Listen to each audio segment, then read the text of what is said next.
quote by Martha Graham that a dancer dies twice. Once, when they stop dancing, and this first death is the more painful. When I first saw this quote, I knew immediately that she was one of those people that truly felt for what she created. Just the way this woman described the day she stopped dancing as her first death, well, it's quite obvious. She is her creation's greatest worshipper, and I felt envy. I felt envy plunge its roots into my chest, and my second thought was a wish, a cry, a plea. Give me that passion. Give it to me so I can drown myself in it for as long as I should breathe. Chairperson, ladies and gentlemen, I do not have a passion, and this is my confession speech. I have chosen to expose myself by letting you all in on one of my deepest inner turmoils. For those of you who don't know my name, I'm Lucy and I draw. Most of my classmates here tonight know that I draw. And drawing and sorry. Lucy is associated with drawing, so drawing is probably her passion, right?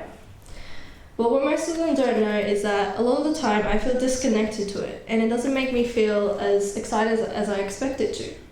And I'm saying that I draw because personally I believe that I am not qualified enough to call myself an artist or say that, hey, art is what I'm passionate about, despite what most of my peers may think. Almost as if I were to say it will be undervaluing the practice of it. They say a true artist never stops creating, and that just makes me feel a little guilty about what I've been doing up until now, which is laying in my bed and doing nothing. Now, the quote I used at the beginning of my speech was an introduction to a song I heard one night. The song talks about how an artist's passion sparks their deepest fear, and that is the day they stop creating. The day a dancer's body breaks down, or the day a singer's stage is no longer wanted, or perhaps the most daunting of all, the day the passion that makes their heart beat no longer does. It was a song about fear, but the only thing I remember feeling was jealousy. Jealous of their passions. Jealous of those emotions they felt for what they adored and how, despite the circumstances, they would do anything to keep doing it. And I want that.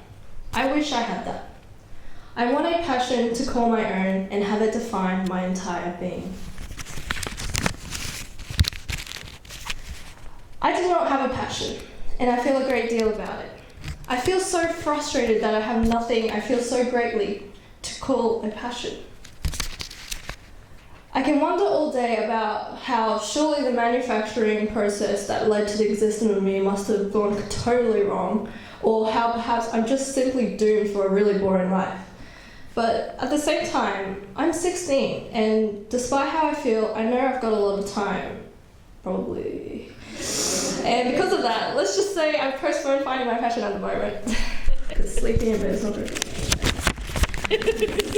There are so many artists that I respect and look up to, and yes, I am incredibly jealous of them. But truth is, I've never really been jealous of how they paint. And it occurred to me recently that I'm jealous of how they feel when they paint. I wonder if when they pick up their pencils and paint brushes, do they also stare helplessly at the blank canvas and think about how much they just want to not do it, to just run away, like how I frequently do?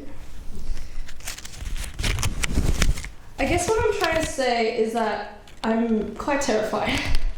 Not on the day I die, because according to Martha Graham, it is the second death. I'm terrified of never experiencing that first death. It is a strange way of thinking, I know, but I want that rush of passion to override every single emotion in my body. I want to draw, I want to paint, I want to create. But most of all, I want that with a purpose. I want to feel with a purpose. To me, a passion is like a purpose, and without a purpose, one would simply be existing. And that's like completely okay, but you're just a spectator of the movie that is literally your life.